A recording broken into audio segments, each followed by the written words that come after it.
Alright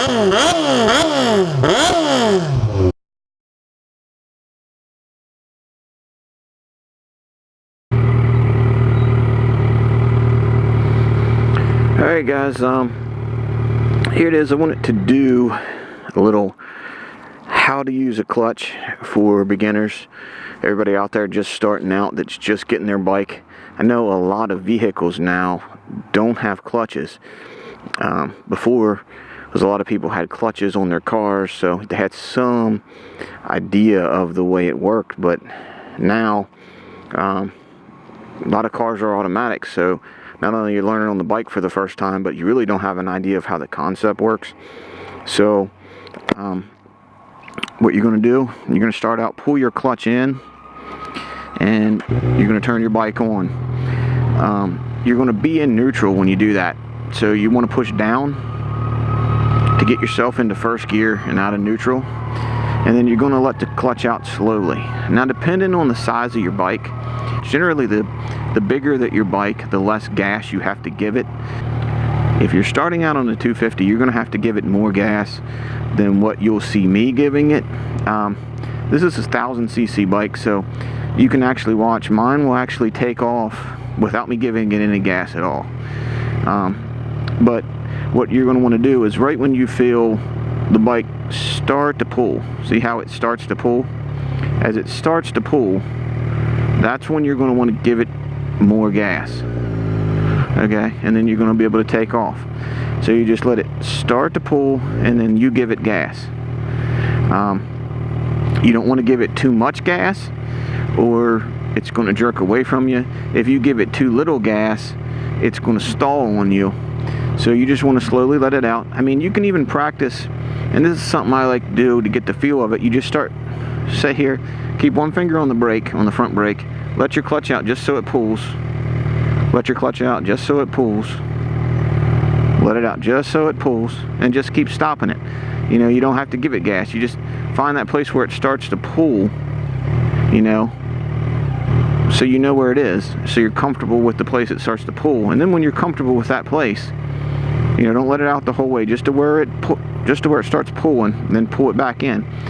Then when you get comfortable with that place where it pulls, then start giving it some gas. All right, and you're going to want to take off, and you can tell by the engine. I mean, when you start to hear the engine pulling right there, you're going to want to pull the clutch in and pull up on your gear shift lever. All right, now some bikes are easier to get stuck in neutral than others, so whenever you hit neutral, you'll have your green neutral indicator in there, and if you do go into neutral, you're going to give it gas and nothing's going to happen. So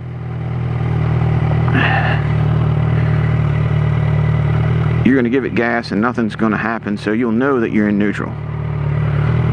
And like I said, it's all about the bike that you have. Some bikes will find neutral very easy. This one is extremely hard to find neutral in. I have trouble at stoplights. I actually got to come to the complete stop and generally find neutral that way. It's so hard to find. But there you go. And downshifting, we're in second. We're coming to the stoplight, the stop sign. We're going to just want to pull the clutch in, apply the brakes a little bit, and shift down into first.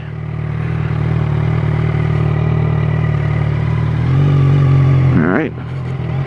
I'm going to pull the clutch in, shift it up into second.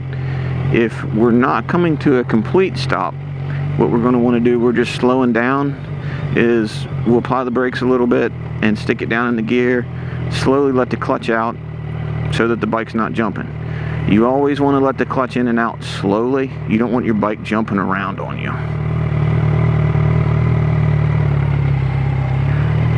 But there it is, guys. That's your beginner's guide, how to use a clutch, how to shift gears. Take it easy, be safe out there. Check out my other videos, like, subscribe, and I will see you next time.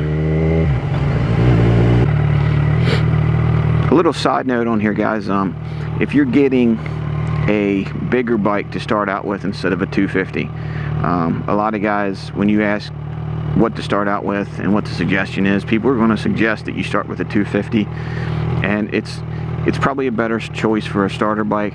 It's very forgiving on the throttle.